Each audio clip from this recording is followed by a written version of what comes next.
আমাদের জন্য একটা শর্টকাট ট্রিক্স নিয়ে আসছি। এরকম ধরনের প্রশ্ন কম্পিটিটিভ পরীক্ষায় আসে, what is the value of √12 plus √12 plus √12 plus dot dot infinity.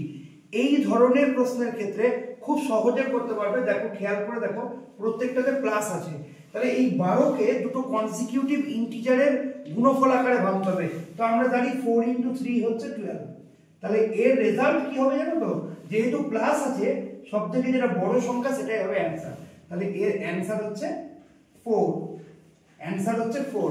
তাহলে এখন প্রশ্ন যদি জানতে চাই যে find the value of √12 minus √12 minus √12 dot dot infinity, তাহলে তার ভ্যালু কি হবে?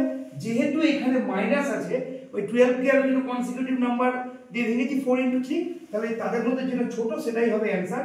তাহলে এর অ্যান্সার হচ্ছে 3। খুব সহজেই আমরা করতে পারলাম। তাহলে তোমরা এগুলো এরকম ধরনের 12 এর জায়গায় যদি 20 থাকে, সবগুলো এখানে সব জায়গায় 20 থাকে, তাহলে রেজাল্ট কি হবে তোমরা বার করতে পারবে। Thank you.